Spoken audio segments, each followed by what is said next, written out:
Hello बच्चों, good morning. कैसे हैं? आज हमने एक टॉपिक आपके लिए इलेक्ट्रोकेमिस्ट्री से सेलेक्ट किया है और वो यूँ कहिए कि सिर्फ इलेक्ट्रोकेमिस्ट्री से नहीं है बल्कि ये मेटलर्जी में भी आता है, कॉपर का प्यूरिफिकेशन करने में आता है। ठीक है, तो आइए देखिए उस टॉपिक को मैंने जो लिया है वो क्या है कि इलेक्ट्रोलिसिस कराना हो जाता है। लेकिन जब एक इलेक्ट्रोलिसिस मैंने कभी अपने इलेक्ट्रोकेमिस्ट्री में आप लोगों ने पढ़ा रखा था कि दो तरह की इलेक्ट्रोलिसिस, एक आपका आएगा कि यूजिंग इनर्ट इलेक्ट्रोड और एक आएगा कि इनर्ट इलेक्ट्रोड यूज़ न करेंगे बल्कि किसी मेटल का यूज़ करेंगे जो कि रिएक्टिव होगा, इनर्ट न होगा।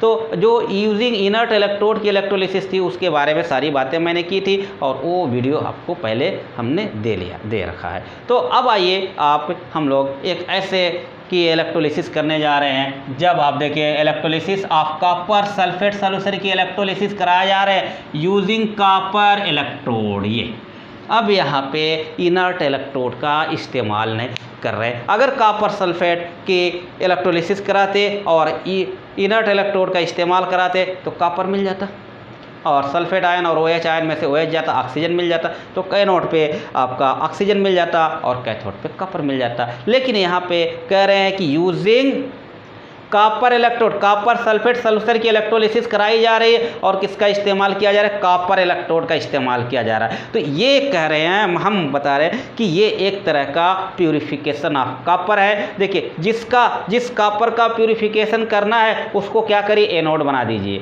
और प्योर कॉपर को कैथोड बना दीजिए। तो एनोड पे क्या होगा? ऑक्सीडेशन होगा। ऑक्सीडेशन होकर कॉपर आयन जो आएगा सोल्यूशन में और फिर वहाँ पे वो कैथोड पे जाएगा, कैथोड पे रिडक्शन होगा और वो कॉपर जो है रिड्यूस होकर कॉपर फॉर्म में जो है आपका कैथोड पे इकट्ठा होता चला जाएगा और इस तरीके से आपका कॉपर प्योर होता चला जाएगा। आइए देखते हैं यहाँ पे कि कॉपर सल्फेट की आप इलेक्ट्रोलिसिस करा रहे हैं यूजिंग कॉपर इलेक्ट्रोड। यहाँ पे आप देखिए एक एनोड ले लिया और ये जो एनोड है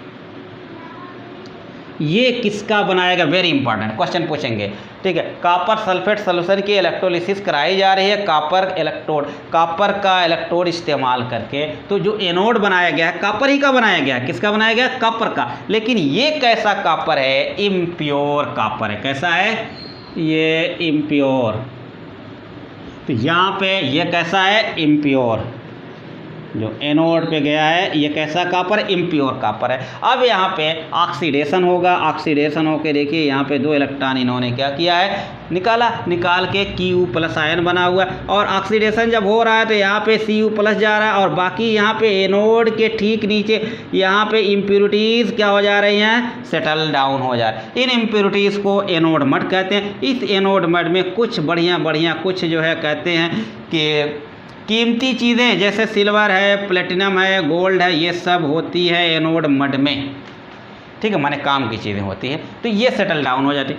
अब ये आपका जो क्यूप्रिक आयन है ये यहाँ पे जा रहा है, दो इलेक्ट्रॉन का देखिए यहाँ पे एक्सेप्ट करेगा, रिडक्शन करेगा और ये Cu में चेंज होगा और यहाँ पे जाके इकट्ठा होता रहेगा। और ये कैथोड जो आपका होगा इस किसको बनाएंगे? इसका ये कैथोड किसका बनाएंगे? प्योर कॉपर का बनाएंगे। तो इस प्योर पे प्योर जाके इकट्ठा होता जाएगा और ये टाइम के साथ साथ ये कम होता जाएगा, ये बढ़ता जाएगा, माने इम्प्योर कम होता जाएगा, प्योर बढ़ता चला जाएगा। इस तरीके से प्यूरिफिकेशन ऑफ कॉपर हो जाएगा। तो यहाँ पे कैसा है? ये प्योर होगा। कैथोड किसका लेंगे? प्योर कॉपर का।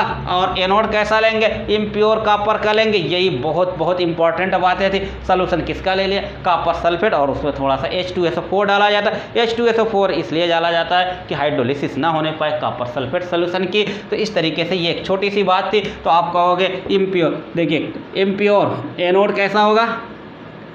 एनोड कैसा होगा? Impure copper. ये इंपॉर्टेंट बातें हैं। Impure copper. कैथोड कैसा होगा?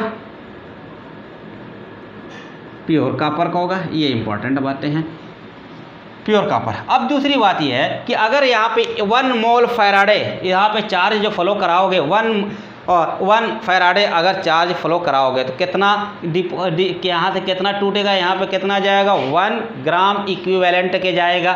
1 ग्राम इक्विवेलेंट के मतलब क्या हो जाएगा? यहाँ पे 63